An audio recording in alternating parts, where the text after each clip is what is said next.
গল্পকথন by Juthi চ্যানেলে আজকে শুনবেন হুমায়ূন আহমেদের লেখা হিমু সিরিজের একটি উপন্যাস আঙুল কাটা জগলু। আজ তৃতীয় পর্ব। আরব্য রজনী সিন্দাবাদ সাহেব ঘাড়ে ভূত নিয়ে কতদিন হাঁটাহাঁটি করেছেন তার উল্লেখ মূল বইয়ে নেই, তবে আমি গত 6 দিন সুটকেস নামক ভূত নিয়ে হাঁটাহাঁটি করছি। যেখানে যাই হাতে সুটকেস। জগলু ভাইয়ের কোনো খোঁজ নেই। তিনি মোবাইল ধরছেন না। টেলিফোন করলেই প্রাণহীন নারীকণ্ঠ বলছে, এই মুহূর্তে সংযোগ দেওয়া যাচ্ছে না, একটু পরে আবার চেষ্টা করুন। আমি চেষ্টা চালিয়ে যাচ্ছি। খবরের কাগজ পড়া আমার স্বভাবের মধ্যে নেই, তারপরও গত 6 দিন খবরের কাগজ পড়লাম জগলু ভাইয়ের কোনো খবর পত্রিকায় এসেছে কিনা জানার জন্য। তিনি কি র্যাবের হাতে ধরা পড়েছেন এবং পরবর্তীতে ক্রসফায়ার নিহত? চিতা নামের আরেক গ্রুপের খবর পাওয়া যাচ্ছে। এদের ভাবভঙ্গি দেখে মনে হচ্ছে এরাও র্যাবের দূরসম্পর্কের কাজিন। তাদের হাতে ধরা পড়লেও খবর আছে, এরাও ক্রসফায়ার বিষয়টা জানে। পত্রিকায় গত সপ্তাহে এ ধরনের কোনো খবর আসেনি। তাহলে জগলু ভাইয়ের ব্যাপারটা কি? এই টাইপের মানুষ সবসময় রিলে রেসে থাকে। এদের হাত থেকে যে কোনো সময় ব্যাটন পড়ে যেতে পারে। জগলু ভাইয়ের হাতের ব্যাটন কি পড়ে গেছে? অন্য একজন সেটা কুড়িয়ে নিয়ে ছুটতে শুরু করেছে। রিলে রেসে দৌড়বিদ্যা হারিয়ে যায়, ব্যাটন হারায় না। জগলু ভাইয়ের মোবাইলে বাবু নাম এন্ট্রি করা আছে। বাদল বের করে দিয়েছে। আমার ধারণা জগলু ভাইয়ের ছেলে বাবু। সেই নাম্বারে বাবুর সঙ্গে যোগাযোগ করা যায়। ছেলে কি পারবে বাবার কোনো খবর দিতে? বুধবার দুপুরে জগলু ভাইয়ের ছেলেকে টেলিফোন করলাম। গম্ভীর এবং ভারী গলায় একটা বাচ্চা ছেলে বলল, তুমি কে? আমি বললাম, আমি সম্পর্কে তোমার চাচা হই। তুমি জগলু ভাইয়ের ছেলে না? তোমার নাম কি? আমার নাম হিমু। আমার বাবা কোথায়? আমি বললাম, জানি না তো কোথায়। জানো না কেন? তোমার কি বাবাকে খুব দরকার? হ্যাঁ। কী জন্য দরকার বলো তো? তোমাকে বলবো না। তোমার বাবার সঙ্গে দেখা হবার সম্ভাবনা আছে আমার, কাজেই আমাকে বলতে পারো, আমি ওনাকে বলে দেব। তুমি আর কাউকে বলবে না তো? না। প্রমিস? হ্যাঁ, প্রমিস। বাবা বলেছিল আমি জন্মদিনে যা চাই তাই আমাকে দেবে। তাকে বলার জন্য আমি কি চাই? তুমি কি চাও? একটা ভূতের বাচ্চা চাই। ছেলে বাচ্চা না মেয়ে বাচ্চা? ছেলে বাচ্চা। আমি মেয়েদের পছন্দ করি না। ভূতের ছেলে বাচ্চা জোগাড় করা খুবই কঠিন। একেবারে যদি জোগাড় না করা যায় তাহলে কি মেয়ে বাচ্চা চলবে? না, চলবে না। ভালো বিপদ হয়েছে তো। এই জন্য আগে আগে বললাম, জন্মদিন তো দেরি আছে। কত দেরি? সেপ্টেম্বরের 11 তারিখ। ভালো বিপদে পড়া গেল।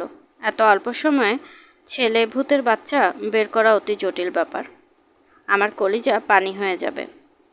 তোমাকে কিছু করতে হবে না, বাবা করবে। তোমার বাবা পারবে না। এসব জটিল কাজের দায়িত্ব শেষটায় আমার ঘাড়েই এসে পড়ে। এখনও চিন্তা করে বলো, মেয়ে ভূত হলে চলবে কি না? তোমাকে তো একবারই বলেছি চলবে না। আমি আর তোমার সঙ্গে কথা বলবো না। বেশি কথা বলা আমার নিষেধ। ডাক্তার সাহেব নিষেধ করেছেন। আমার অসুখ তো, এই জন্য। তাহলে বিদায়। বিদায়।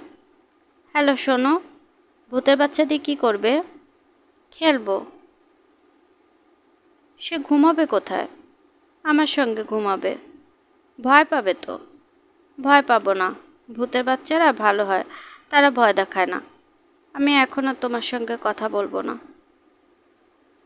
বাবুর সঙ্গে কথা বলার পরপরই মিতুর সঙ্গে কথা বলতে ইচ্ছে করলো। তাকে কিছুক্ষণ বিরক্ত করা, একটু রাগিয়ে দেওয়া। এই মেয়েটা এখন আমার টেলিফোন পেলেই রেগে যাচ্ছে। সাধারণ রাগ না, ভয়াবহ টাইপ রাগ। মানুষের স্বভাব হলো, কেউ যখন ভালোবাসে তখন নানান কর্মকাণ্ড করে সেই ভালোবাসা বাড়িয়ে দিতে ইচ্ছে করে। আবার কেউ যখন রেগে যায় তখন তার রাগটা বাড়িয়ে দিতে ইচ্ছে করে। হ্যালো মিতু, আপনি আবার টেলিফোন করেছেন? আবার? আপনাকে আমি কি বলেছি কখনো টেলিফোন করবেন না? Never ever. খুব জরুরি কাজে টেলিফোন করেছি। খুব জরুরি বললেও কম বলা হবে। জরুরির উপর জরুরি, মহা জরুরি। আমার সঙ্গে আপনার কী জরুরি কাজ? একটা তথ্য যদি দিতে পারো। কী তথ্য? ভূতের বাচ্চা কোথায় পাওয়া যায় বলতে পারবে? কিসের বাচ্চা? ভূতের ছেলে বাচ্চা। একান্ত যদি না পাওয়া যায় মেয়ে বাচ্চা হলেও চলবে, তবে আমার দরকার ছেলে বাচ্চা। আপনি কি আমার সঙ্গে রসিকতা করবার জন্য টেলিফোন করলেন? রসিকতা না, আসলে আমার একটা ভূতের ছেলে বাচ্চা দরকার। একজনকে কথা দিয়েছি, সে পালবে। হিমু সাহেব শুনুন, আপনার হাত থেকে উদ্ধারের জন্য আমি একটা ব্যবস্থা নিচ্ছি। আমি আমার টেলিফোন সেট আর ব্যবহার করব না। আপনি চেষ্টা করেও আমার সঙ্গে যোগাযোগ করতে পারবেন না। তাছাড়া এই মঙ্গলবারে আমি বাবাকে নিয়ে দেশে বাইরে চলে যাচ্ছি, এমনিতেও যোগাযোগ হবে না। স্যার কি ভালো আছেন? হ্যাঁ, বাবা ভালো আছেন। তোমরা চলে যাবে তার আগে তোমাদের সঙ্গে দেখা হবে না? দেখা হবার কোনো প্রয়োজন কি আছে? না, প্রয়োজন নেই। প্রয়োজন ছাড়াও কিন্তু আমরা অনেক কিছু করি। কি করি? এই ধরো, আমার টেলিফোন পাওয়া মাত্রই তুমি কিন্তু নিজের টেলিফোন অফ করে দিতে পারতে, তা করোনি। প্রয়োজন ছাড়া অনেকক্ষণ কথা বলছো, এখনও বলছো। এটা ভদ্রতা। আমি যে স্যারের সঙ্গে কথা বলতে চাচ্ছি এটাও ভদ্রতা। তুমি কি বাসায় আছো? কেন? তাহলে এখন চলে আসি, ভদ্রতার ঝামেলা সেরে ফেলি। মঙ্গলবারের পর তোমাদের সঙ্গে আর দেখা হবে না, শেষ দেখাটা হোক। ঠিক আছে, আসুন। 1 ঘন্টার মধ্যে আসবেন। আমি 1 ঘন্টা পর বাবাকে নিয়ে বের হব। আমি একটা ক্যাব নিয়ে চলে আসি। ক্যাব নিয়ে আসবেন নাকি হেলিকপ্টার ভাড়া করে আসবেন সেটা আপনার ব্যাপার। আমার একার ব্যাপার না, তোমারও ব্যাপার। আমার ব্যাপার কিভাবে? ক্যাবে আসি বা হেলিকপ্টারে আসি, ভাড়া তো তোমাকেই দিতে হবে। আমার হাত খালি। আবার রসিকতা? আবার? আমি টেলিফোন অফ করে উঠে দাঁড়ালাম। আমার হাতে সুটকেস। সুটকেসে 25 লক্ষ টাকা। কোনো ছিনতাইকারী আমাকে একটা ধাক্কা দিয়ে ফেলে সুটকেস নিয়ে দৌড় দিচ্ছে না কেন? দেশ থেকে কি ছিনতাই উঠে গেছে? মেস থেকে বেরোবার সময় মেসের ম্যানেজার বদরুলের সঙ্গে দেখা। বদরুল বলল, হিমু ভাইরে সবসময় দেখি সুটকেস লইয়া ঘুরেন, সুটকেসে আছে কি? আমি বললাম, টাকা। কত টাকা? 25 লক্ষ টাকা। বদরুল শব্দ করে হাসা শুরু করলো। তার হাসি দেখে মনে হচ্ছে এমন মজার কথা সে আগে কখনো শোনেনি। বদরুল আবার কাকে ডেকে যেন বলছে, হিমু ভাইয়ের সুটকেস ভর্তি টাকা, হা হা হা হা, 25 লক্ষ টাকা, হা হা হা হা। মিত সরু চোখে আমার সুটকেসের দিকে তাকিয়ে আছে। মনসুর সাহেবও তাকিয়ে আছেন। পিতাকন্যা নিজেদের মধ্যে চোখাচোখিও করলেন। মিত বলল, সুটকেসটা পরিচিত মনে হচ্ছে। আমি বললাম, তোমার সুটকেস পরিচিত মনে হবারই তো কথা। সুটকেসটা কি ফেরত দিতে এসেছেন? না, মঙ্গলবার পর্যন্ত তোমার কাছে রেখে যেতে এসেছি। তোমাদের ফ্লাইট কখন? বিকেলে। আমি সকালে এসে সুটকেস নিয়ে যাব। মনসুর সাহেব বললেন, ব্যাগে কি টাকা আছে? জি স্যার, জগলু ভাইকে টাকাটা এখনও দেওয়া হয়নি। আমি সুটকেস নিয়ে ঘুরছি। কয়েকটা দিন ঝাড়া হাত পা হয়ে ঘুরতে চাই। সুটকেস নিয়ে হাঁটা যায় না, রিক্সা নিতে হয়। হিমু, আমি তোমার ব্যাপারটা বুঝতে পারছি না। আমি বিনত ভঙ্গিতে বললাম, কোন ব্যাপারটা বুঝতে পারছেন না? কিছুই বুঝতে পারছি না, বুঝতে চাচ্ছিও না। আমি খুশি হব তুমি যদি আমাদের জীবন থেকে অফ হয়ে যাও। মঙ্গলবারের পর অফ হই স্যার। মঙ্গলবার পর্যন্ত সুটকেসটা রাখুন। এই কয়টা দিন আমি অত্যন্ত ব্যস্ত থাকব। নানান জায়গায় ছোটাছুটি করতে হবে। সুটকেস হাতে ছোটাছুটি করা যায় না। কী নিয়ে ব্যস্ততা? ভূতের বাচ্চা খুঁজতে হবে। ছেলে বাচ্চা একজনের ফরমায়েশ, তাকে একটা ছেলে ভূতের বাচ্চা দিতে হবে। পিতাকন্যা আবারও মুখ চাচুই করছে। আমি তাদের সামনে সুটকেস রেখে চলে এলাম। ঘাট থেকে ভূত নামাবার মতো সিন্দাবাদের নানান কায়দাকানুন করতে হয়েছিল। আমাকে কিছু করতে হয়নি। যাদের ভূত তাদেরকে দিয়ে এসেছি। আমি লক্ষ্য করেছি প্রকৃতি কাকতালীয় বিষয়গুলো পছন্দ করে। মনসুর সাহেব আমাকে বললেন, আমি খুব খুশি হব তুমি যদি আমাদের জীবন থেকে অফ হয়ে যাও। ঠিক একই বাক্য কিছুক্ষণের মধ্যেই যদি আরও একজন বলে, তাকে কি কাকতালীয় বলা যাবে? বাক্যের কোনো শব্দ এদিক ওদিক নেই। মনসুর সাহেব আমাকে যা বলেছেন খালু সাহেব হুবহু তাই বললেন। মনসুর সাহেব শান্ত গলায় বলেছিলেন, খালু সাহেব বললেন সামান্য অস্থির ভঙ্গিতে, বেশ কম বলতে এতটুকুই। হিমু, আমি খুব খুশি হব তুমি যদি আমাদের জীবন থেকে অফ হয়ে যাও। আমি বসে আছি খালু সাহেবের অফিসে, ঠিক তার সামনে। খালু সাহেব মাসে মাসে আমাকে কিছু হাত খরচ দেন। একটাই শর্ত, আমি বাদলের সঙ্গে যোগাযোগ রাখব না। এই মাসে শর্ত পালন করা হয়নি। বাদলের সঙ্গে এক কামরায় এক রাত কাটিয়েছি। আমি কি বলেছি শুনতে পেয়েছ? জি খালু সাহেব। তুমি আমাদের জীবন থেকে পুরোপুরি অফ হয়ে যাবে। মাঝে মধ্যে অন হতে পারবো, ধরুন ঈদের চাঁদে অন হলাম, বাকি সময়টা অফ। কখনো না, নেভার। হাত খরচ নেবার জন্যও কি আসবো না? হাত খরচের কথা ভুলে যাও। তুমি যে অপরাধ করেছো তারপর হাত খরচ দেয়া দুধ কলা দিয়ে কাল সাপ পোষার চেয়েও খারাপ। আমি কি করেছি? তোমার ধারণা তুমি কিছু করনি? জি না, বরং বাদলের মাথা থেকে গানটা দূর করে দিয়েছি। বাদল আপনাকে বলেনি? বলেছে। তাহলে আপনি আমার উপর রাগ করছেন কেন? তুমি বাদলের মাথা থেকে গান তুলে এনে আমার মাথায় পুঁতে দিয়েছ। কাজটা তুমি করেছো ইচ্ছে করে, কারণ আমি তোমাকে চিনি। আমার চেয়ে ভালো তোমাকে কেউ চেনে না। আপনার মাথায় কোন গান ঢুকিয়েছি? পাগলা হাওয়া? হাওয়া ফাওয়া না, হিন্দি গানটা, সাইয়া দিল মে আনা। আমি এই গান জীবনে কোনোদিন শুনিনি। সেদিন অফিসে আসার সময় ট্রাফিক জ্যামে আটকা পড়েছি। একটা রেস্টুরেন্টে গানটা বাজছিল, পুরাটা শুনলাম। তারপর থেকে গান মাথায় বাজছে। বের করার ব্যবস্থা করে দেবো? তোমাকে কিছু করতে হবে না, তুমি সামনে থেকে যাও। নাস্তা খেয়ে যাই। আপনার অফিস থেকে চা নাস্তা না খেয়ে গিয়েছি, এরকম মনে পড়ে না। এখন থেকে মনে পড়বে। যাও, বিদায় হও। চা নাস্তা না হয় নাই খেলাম, এক গ্লাস পানি খেয়ে যাই। পানিও না, আমার অফিস এখন থেকে তোমার জন্য কারবালা। আমি খুব যথাসম্ভব করুণ হয়ে বললাম, তাহলে কি চলে যাব? খালু সাহেব বললেন, ভাগো হিয়াসে। হিন্দি গালির পর দাঁড়িয়ে থাকা যায় না, তারপরও দাঁড়িয়েছি। খালু সাহেবের রাগের শেষ পর্যায়টা দেখতে ইচ্ছে করছে। শেষ পর্যায়ে এসে কি বলেন? ধাক্কা দিয়ে বের করে দেবেন? দারোয়ান ডাকবেন? আরেকটা সম্ভাবনা আছে, ধাপ করে রাগ পড়ে যেতে পারে। মানুষের মস্তিষ্ক তীব্র আবেগ বেশিক্ষণ ধরে রাখতে পারে না। তীব্র আবেগের উচ্চ স্তর হচ্ছে মস্তিষ্কে নামতেই হবে। মনে হচ্ছে খালু সাহেব সেই তীব্র পর্যায়ে এখনো পৌঁছাননি। এখন তিনি চোখ সরু করে তাকিয়ে আছেন, মুখ সামান্য হাঁ করা, মুখ থেকে হিসিস জাতীয় শব্দ হচ্ছে। আমি কি খালু সাহেবকে আবেগের অতি উচ্চস্তরে পৌঁছানোর ব্যাপারে সাহায্য করব? এখন তাকে অতি সহজ ভঙ্গিতে উল্টোপাল্টা দু একটা কথা বললেই হবে। কি ব্যাপার, দাঁড়িয়ে আছো কেন? আমি বিনীত ভঙ্গিতে বললাম, খালু সাহেব, আমি দাঁড়িয়ে আছি না তো। আমি তো এখনো বসে আছি। আপনার কাছে কি মনে হচ্ছে আমি দাঁড়িয়ে আছি? তাহলে তো আপনার প্রেশার হাই হয়েছে। আপনার প্রেশারটা মাপানো দরকার। তুমি বসে আছো?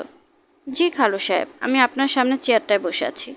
কিছুক্ষণ আগেও পা নাচাচ্ছিলাম, আপনার রাগ দেখে পা নাচানো বন্ধ করেছি। খালু সাহেব হকচকিয়ে গেলেন।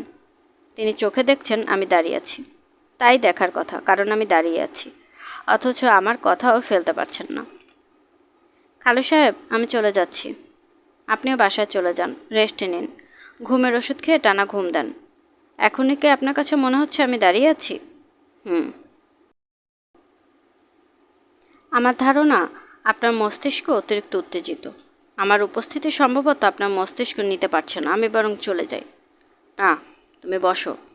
আমি তো বসেই আছি। বসে আছো? জি। খালু সাহেব বিড়বিড় করে বললেন, ও মাই গড, বলেই চোখ বন্ধ করলেন। আমি তৎক্ষণাৎ চেয়ারে বসে পড়লাম। খালু সাহেব চোখ মেলে কিছুক্ষণ আমার দিকে তাকিয়ে ভীত গলায় বললেন, তুমি কি এখন বসে আছো নাকি দাঁড়িয়ে আছো? আপনার কাছে কি এখনো মনে হচ্ছে আমি দাঁড়িয়ে আছি? তিনি জবাব দিলেন না, বড় করে নিঃশ্বাস ফেললেন। আমি বললাম, আপনার প্রেশারটা তো মনে হয় মাপানো দরকার।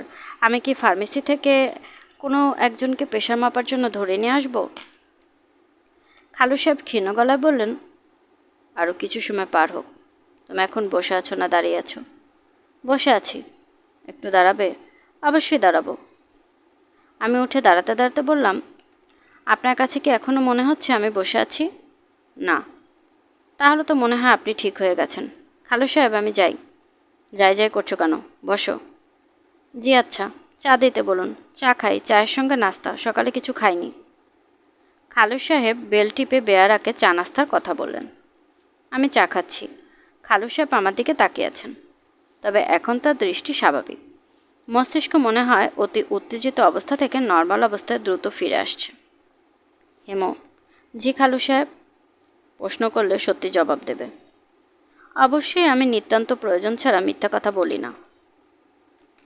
খালু সাহেব সিগারেট ঠোঁটে নিয়ে দেয়াশলাই জ্বালিয়ে ধরালেন।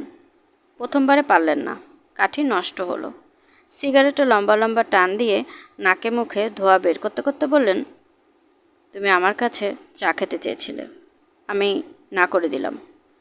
অফিস থেকে বের করে দিতে চেয়েছিলাম, তখন তুমি ঠিক করলে যে করেই হোক তুমি অফিসে থাকবে, চা নাস্তা খাবে, তারপর মাসের টাকাটা নিয়ে বিদায় হবে। তোমার উদ্দেশ্য হাসিলের জন্য তুমি একটা কৌশল বের করলে, আমাকে বিভ্রান্ত করলে। আমি কি ঠিক বলেছি? জি খালু সাহেব। তুমি যে অতি বিপজ্জনক একটি প্রাণী, তাকে তুমি জানো? না খালু সাহেব, এটা জানি না। তুমি অতি বিপজ্জনক। খালু সাহেব মানিব্যাগ খুলে বের করতে করতে বললেন, তোমার মাসিক অ্যালাউন্স আমি দিয়ে দিচ্ছি, এখন চলে যাও।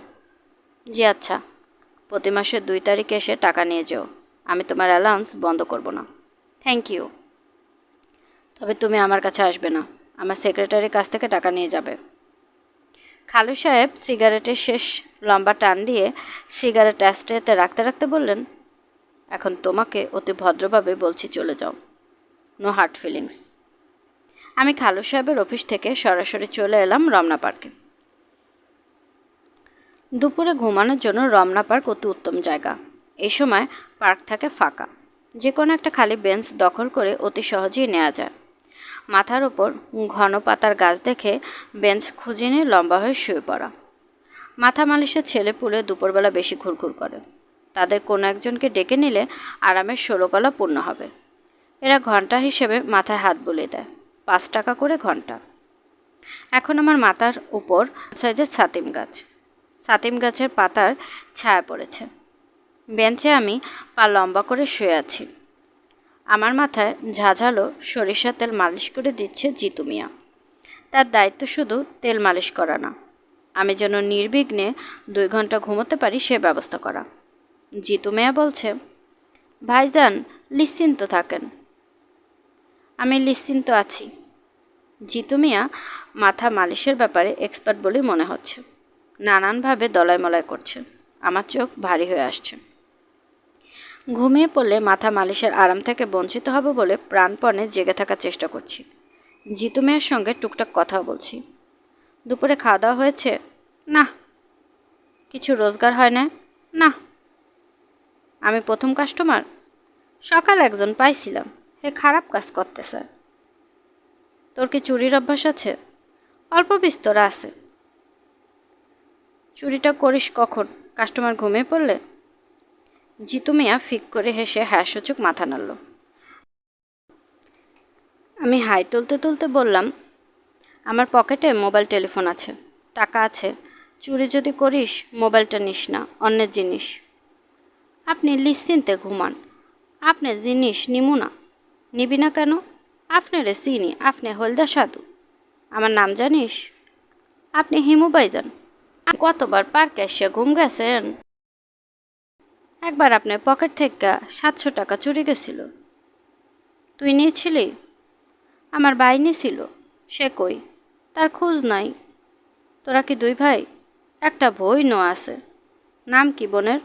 কালিমা। কালিমা কী রকমের নাম? গায়ের রং কালো? কালো না, ময়লা। বোন থাকে কই? তারও খোঁজ নাই। এখানে দুপুরে খাওয়া দাওয়া কি পাওয়া যায়? সবই পাওয়া যায়। ভাত মাছের হোটেল আছে, কাচ্চি বিরিয়ানি, মোরগ পোলাও আছে। তোর কোনটা পছন্দ? ভাত মাছ না মোরগ পোলাও? কাচ্চি বিরিয়ানি না মোরগ পোলাও? মোরগ পোলাও। আমি ঘুমিয়ে পড়লে পকেট থেকে টাকা নিয়ে উঠেন, তারপর খামুনে।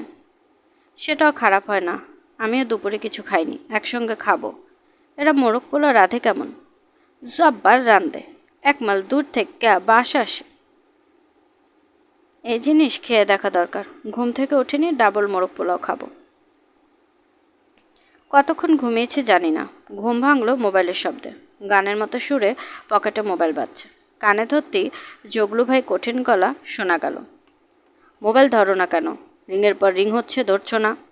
আমি মধুর গলায় বললাম, কেমন আছেন জগলু ভাই? মোবাইল ধরতে এতক্ষণ লাগলো কেন? ঘুমাচ্ছিলাম জগলু ভাই। আমার জিনিস কোথায়? সেফ জায়গায় আছে। তুমি কোথায়? পার্কে। কোথায়? পার্কে, রমনা পার্কে। পার্কে কি করো? ঘুমাচ্ছি। পার্কে ঘুমাচ্ছ? ঘুমাবার জন্য অতি উত্তম জায়গা জগলু ভাই। সব ধরনের মানুষের ঘুমানোর ব্যবস্থা আছে। ঠিক কোন জায়গায় আছো বলো? আমি 10 মিনিটের মধ্যে উপস্থিত হব, জিনিস নিয়ে যাব। আপনি এতদিন ছিলেন কোথায়? আমি এতদিন কোথায় ছিলাম সেটা তোমার দরকার নেই। দুপুরে কি খাওয়া দাওয়া করেছেন? খাওয়া দাওয়া না করলে আমার সঙ্গে খেতে পারেন। এখানে অসাধারণ মোরগ পোলাও পাওয়া যায়, যার সুঘ্রাণ 1 মাইল দূর থেকে পাওয়া যায়। তুমি কোথায় আছো? আমি কোন গেট দিয়ে ঢুকবো সেটা বলো। আপনি একা আসবেন না সঙ্গে লোকজন থাকবে? কোনো বাড়তি কথা না, যেটা জানতে চাচ্ছি সেটা বলো। আঙুল কাটা জগলু ভাই আমার পাশে বেঞ্চিতে বসে আছেন। তার চুল সুন্দর করে আঁচড়ানো, চোখে সানগ্লাস, ইস্ত্রি করা হালকা সবুজ রঙের শার্ট ইন করে পরেছেন। প্যান্টের রং ধবধবে সাদা, পায়ে কালো জুতা চকচক করছে। মনে হচ্ছে এখানে আসার আগে বুট পালিশওয়ালাকে দিয়ে জুতা পালিশ করিয়েছেন। গায়ে সেন্ট মেখেছেন, তবে সেন্টের গন্ধ ভালো না, নাকে লাগছে। জগলু ভাইয়ের বসে থাকার মধ্যে হতভম্ব ভাব আছে। মনে হচ্ছে তিনি জমে পাথর হয়ে গেছেন। সুটকেস মনসুর সাহেবের বাসায় রেখে এসেছি, শোনার পর থেকে তার এই অবস্থা। জিতু মেয়েকে 3 ডাবল মোরগ পোলাও আনতে পাঠিয়েছি। সে বলেছে আনতে দেরি হবে, ফ্রেশ রান্না করিয়ে আনবে। আমি এবং জগলু ভাই, আশেপাশে কেউ নেই। তারপরেও জগলু ভাই যে চারদিকে তীক্ষ্ণ নজর রাখছে তা বোঝা যাচ্ছে। তিনি একা নেই, তার সঙ্গে আরও 2জন আছে। এই 2জন কাউকে আগে দেখিনি। এরা দূর থেকে জগলু ভাইয়ের দিকে লক্ষ্য রাখছে। তুমি সুটকেস মনসুর সাহেবের বাসায় রেখে এসেছো? জি, আপনার কোনো খোঁজ পাচ্ছি না। এই জিনিস নিয়ে কোথায় কোথায় ঘুরবো। তুমি এক্ষুনি এই মুহূর্তে আমার জিনিস এনে দেবে, যদি না পারো তোমার কিন্তু সময় শেষ। আমি হাই তুলতে তুলতে বললাম, এনে দেবো, কোনো অসুবিধা নেই। বসে আছো কেন? উঠে দাঁড়াও। জিনিস নিয়ে কি আমি পার্কে আসবো? আপনারা এখানে অপেক্ষা করবেন? জগলু ভাই জবাব দিলেন না, সিগারেট ধরালেন। আমি বললাম, ভালো মতো চিন্তাভাবনা করে বলুন। তুমি এইখানেই নিয়ে আসবে। ঠিক আছে, খাওয়া দাওয়া করে তারপরে যাই। আপনার জন্য মোরগ পোলাও আনতে পাঠিয়েছি। তুমি এক্ষুনি যাবে, এই মুহূর্তে। আমি উদাস গলায় বললাম, জগলু ভাই, আমি না খেয়ে যাব না। তোর বাপ যাবে। আমি সহজ গলায় বললাম, আমার বাপও যাবে না, তার পক্ষে যাওয়া সম্ভব না। আর আমি নিজেও যাব না। আসুন খাওয়া দাওয়া করি, তারপর ব্যবস্থা করছি। খাওয়া দাওয়া করলে আপনার নিজের মেজাজও ঠান্ডা হবে। ঠান্ডা মাথায় আমরা আলোচনা করে সিদ্ধান্ত নেব। তোকে এক্ষুনি গুলি করে মেরে ফেলবো হারামজাদা। এখন মেরে ফেলে সুটকেস কে এনে দেবে? চুপ। আমি জগলু ভাইয়ের দিকে তাকিয়ে বললাম, তুই চুপ। জগলু ভাই হতভম্ব হয়ে আমার দিকে তাকালেন। তিনি মনে হয় তার সমস্ত জীবনে এত বিস্মিত হননি। মোরগ পোলাও আসছে, সোনামুখ করে মোরগ পোলাও খাবি। তেড়েবেড়ি করলে থাপ্পড় খাবি, বুঝেছিস? জিতু মিয়া খাবার নিয়ে এসেছে, তার মুখ হাসি হাসি। আমি জগলু ভাইয়ের দিকে তাকিয়ে বললাম, পান খাওয়ার অভ্যাস আছে? তোর জন্য পান নিয়ে রাখবো। এরকম করে তাকাচ্ছিস কেন? তোকে এর আগে কেউ তুই করে বলে নাই? জগলু ভাই মোরগ পোলাও খাচ্ছেন, আগ্রহ করেই খাচ্ছেন। তার চেহারা থেকে হতভম্ব ভাবটা এখনও কাটেনি। আমি বললাম, মোরগ পোলাওটা ভালো না জগলু ভাই? তিনি বললেন, হুম। আমি বললাম, আপনার ছেলেরও তো মোরগ পোলাও পছন্দ। জগলু ভাই বলল, তুমি জানলে কিভাবে? আমার সঙ্গে কথা হয়, সে জন্মদিনে মোরগ পোলাও খাবে বলেছে। আমরা এই বাবুর্চিকে অর্ডার দিয়ে রাখি। জগলু ভাই বললেন, ওর সাথে তোমার আর কি কথা হয়েছে? জন্মদিনে সে কি উপহার চায় সেটা আমাকে বলেছে। একটা ছেলে ভূতের বাচ্চা চায়, খেলনা না, আসল জিনিস। ছেলে ভূতের বাচ্চা আমি পাবো কোথায়? এটা তার মাথায় আসলো কেন? তোমার সঙ্গে কি তার প্রায়ই কথা হয়? মাঝে মাঝে হয়। আপনার সঙ্গে হয় না? না। টেলিফোন করেন না কেন? টেলিফোন করলেই তাকে দেখতে যেতে বলবে, সেটা কখনো পারবো না। পারবেন না কেন? পুলিশের ইনফরমার সবসময় নজর রাখবে। ফোন ধরলেই ধরা পড়ব। মতিকে পাঠিয়েছিলাম, পুলিশ তাকেও ধরে নিয়েছে। কোথায় নিয়ে গেছে জানি না, মনে হয় মেরেই ফেলেছে। খাওয়া শেষ করে জগলু ভাই পান খেলেন, সিগারেট ধরালেন। তার চেহারা কিছুক্ষণের জন্য হলো একটা সুখী সুখী ভাব চলে এসেছে। আমি বললাম, জগলু ভাই, একটা কাজ করুন, লম্বা হয়ে বেঞ্চিতে শুয়ে পড়ুন। কেন? জিতু মেয়ে আপনার মাথা মালিশ করে দেবে। মাথা মালিশের ডিগ্রি দেবার ব্যবস্থা থাকলে এই বিষয়ে সে পিএইচডি পেয়ে যেত। জিতু আপনার মাথা মালিশ করবে, আপনি 5-10 মিনিটে তোফা ঘুম দেবেন। দুপুরের ঘুমটাকে কি বলে জগলু ভাই? সিয়াস্তা। আপনি সিয়াস্তায় চলে যাবেন, আমি আপনার কানের কাছে রবার্ট ফ্রস্টের কবিতা আবৃত্তি করব। তুমি রবার্ট ফ্রস্ট জানো? কয়েকটা জানি। আপনি শুনলে অবাক হবেন। আমার বাবা আপনার মতোই ইংরেজি সাহিত্যের ছাত্র ছিলেন। আপনাকে কি 2-1 লাইন রবার্ট ফ্রস্ট শোনাবো? না। তুমি জিতু মিয়াকে সামনে থেকে যেতে বলো। সে তো আপনার সামনেই বসে আছে। জগলু ভাই জিতু মিয়ার দিকে তাকিয়ে কঠিন ধমক দিলেন। যা ভাগ, লাথি দিয়ে কোমর ভেঙে ফেলবো। জিতু মিয়া মুখ শুকনা করে উঠে চলে গেল। আমি বললাম, জগলু ভাই, জনগণের সঙ্গে আপনার ব্যবহার তো খুবই ভালো। তিনি আর চোখে আমার দিকে তাকিয়ে আরেকটা সিগারেট ধরালেন। আমি বললাম, জগলু ভাই, টপ টেরর হতে হলে কি কি গুণাগুণি লাগে একটু বলুন তো। কেন? কৌতূহল, এর বেশি কিছু না। আমি নিজে চিন্তা করে কয়েকটা পয়েন্ট বের করেছি। আপনার সঙ্গে মেলে কিনা বুঝতে পারছি না। বলবো? বলো, শুনি। প্রথমেই লাগে খারাপ বাবা মা। একটা ভালো বাবা এবং একটা খারাপ মা কখনো সন্তানসী ছেলের জন্ম দিতে পারে না। জগলু ভাই হাতের সিগারেট ফেলে দিয়ে বললেন, তুমি তোমার স্বভাব মতো আমার সঙ্গে ফাজলামি করছো। এটা আর করবে না। জি আচ্ছা, করব না। আমার বাবা মা আদর্শ মানুষ ছিলেন।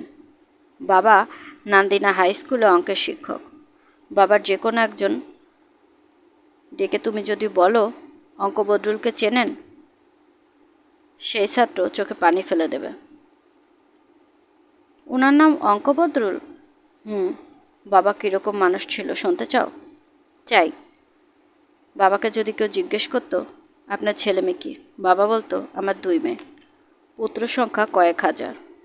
বাবা তার সব ছাত্রকে পুত্র মনে করত। 15-20 বছরের পুরাতন ছাত্রদের নামও বাবার মনে থাকতো। একটা ঘটনা বলি শোন। এক লোক বিরাট একটা কাতল মাছ কিনে, তার চারদিকে ভিড় জমে গেছে। বাবা ভিড় ঠেলে লোকটার কাছে গিয়ে বললেন, তুই মাসুদ না? তোকে একবার চর মেরেছিলাম, মনে আছে? এক থাপ্পড় খেয়ে তোর জ্বর এসে গেল। ওই লোক সঙ্গে সঙ্গে বাবার পায়ে পড়ে গেল। তাকে টেনে তোলা যায় না এমন অবস্থা। আমি বললাম, তারপর ওই লোক কী করলো? কাতল মাছটা আপনাদের বাড়িতে দিয়ে গেল? তুমি জানো কিভাবে? অনুমান করছি। এখানে অনুমানের কোনো ব্যাপার নেই। অবশ্যই তুমি ঘটনা জানো। কিভাবে জানো এই মুহূর্তে বলো। জগলু ভাই, আপনি খামাখা উত্তেজিত হচ্ছেন। আমি অনুমানে বলেছি। অনুমানটা করলে কিভাবে? আপনার বাবার একজন ছাত্র আপনার বাবাকে দেখে পা ছুঁয়ে সালাম করেছে। এটা তো কোনো বড় ঘটনা না। একজন প্রিয় শিক্ষকের দেখা পেলে সব ছাত্ররা এরকম করবে।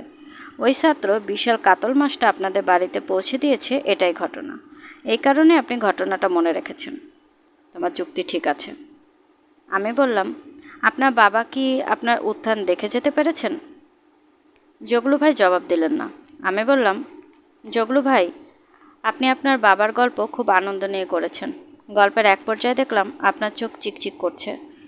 বাবার গল্প করে যে আনন্দ আপনি পেয়েছেন, সেই আনন্দ কিন্তু আপনার ছেলে বাবু পাবে না। আপনাকে নিয়ে কোনো গল্প করতে গিয়ে তার চোখ চকচক করবে না। উপদেশ দিচ্ছ? জি না। থাপ্পড় দিয়ে তোর দাঁত ফেলে দেবো হারামজাদা। দাঁত ফেলে দেবেন? অবশ্যই দাঁত ফেলে দেবো। তুই লেকচার কপচাচ্ছিস। তুই আমাকে মরালিটি শিখাস। একটা সোসাইটিতে সব ধরনের মানুষ থাকে। সাধু সন্তু যেমন থাকবে, চোর ডাকাতও থাকবে, সন্ত্রাসী থাকবে, চাঁদাবাজ থাকবে। তুই জঙ্গলে কখনো ঢুকেছিস? জঙ্গলে ফলের গাছ যেমন আছে, কাটা গাছও আছে। ফুলের বাগানে কিন্তু শুধু ফুল গাছই থাকে। ওই ফুলের বাগান মানুষের তৈরি, প্রকৃতির তৈরি না। প্রকৃতি সব দিয়েছে যাতে আমরা মানুষরা বিচার বিবেচনা করে ভালো মন্দ আলাদা করতে পারি। চুপ। জগলু ভাই উঠে দাঁড়ালেন। আমি উঠে দাঁড়ালাম। জগলু ভাই থমথমে গলায় বললেন, তুই যাচ্ছিস কোথায়? আপনার সুটকেসটা দিতে হবে না? চলুন আমার সঙ্গে। সুটকেস রিলিজ করে আপনার হাতে হাতে দিয়ে দিই। চল। মাঝখানে শুধু 2 মিনিট সময় নেব। একটা রাস্তায় 2 মিনিটের জন্য যাব। আপনার কি অসুবিধা আছে জগলু ভাই? জগলু ভাই জবাব দিলেন না, আরেকটা সিগারেট ধরালেন। শুনছিলেন হুমায়ুন আহমেদের লেখা হিমু সিরিজের একটি উপন্যাস আঙুল কাটা জগলু, তৃতীয় পর্ব। আজকের পর্বটি কেমন লাগলো কমেন্ট করে জানাতে ভুলবেন না। আমি আমার নিজের মতো করে আপনাদেরকে গল্প পাঠ করে শোনানোর চেষ্টা করছি, তাই ভুল ত্রুটি কিছু হলে আশা করি ক্ষমাসুন্দর দৃষ্টিতে দেখবেন। এবং গল্প পাঠ ভালো লাগলে প্লিজ আমার চ্যানেলটিকে সাবস্ক্রাইব করবেন, চাইলে অন্যদের সাথেও শেয়ার করতে পারেন। গল্পকথন বাই জ্যোতি চ্যানেলের সাথেই থাকবেন আশা করছি। আল্লাহ হাফেজ।